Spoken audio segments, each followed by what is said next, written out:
Hi, everybody. Welcome to week 6. After this, we only have one more week of new content. This week, we're going to be looking at leadership, power, and politics. Obviously, we've already been examining the citadel characteristics of principled leaders. But in this week's readings, you get to take a look at the research that's been done over time on different theories about leadership, what makes a good leader, how we find them, can it be taught? No, it can. So take a look at those and see if there's those theories and see if there are any tools that might help you in your leadership. The second topic is power in politics. And for me, the most valuable topic in this section is the idea of how to influence people. So I'm going to give you some resources to Cialdini's work on ways to influence. You can also, one of them is a video, so you can read or you can watch him talk about it. And then finally, we have the journal for this week. So here are some materials related to persuasion for the influence chapter. The journal and topic this week is related to respect. There's a lot of different resources for the journal. Just look at the ones that you find helpful or you're interested in.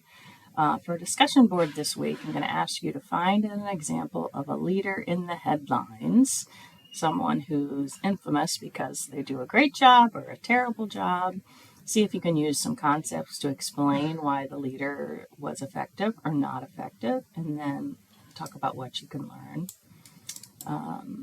The individual written assignment, this week is mapping your social network. So there's not a lot to write about, but something to reflect on. So this is an activity, an assignment that's actually in the book, and I've pulled out the components of it to make it hopefully easier for you to compute and submit. So this is thinking about who's in your social network. Is it the right size? Should it be bigger?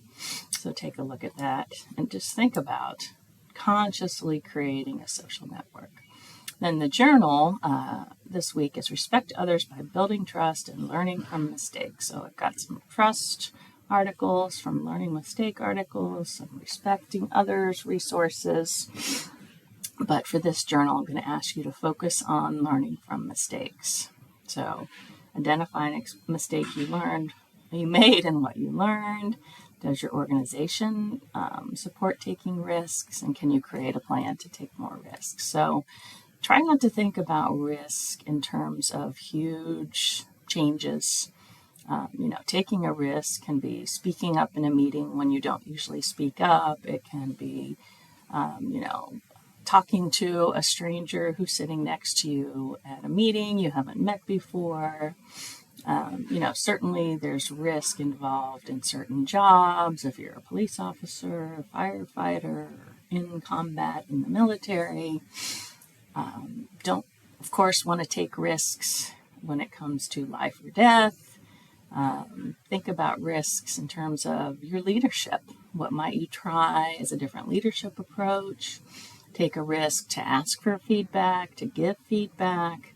So think about areas in your life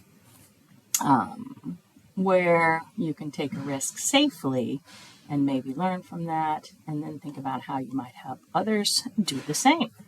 So have a good week. Let me know if you have any questions.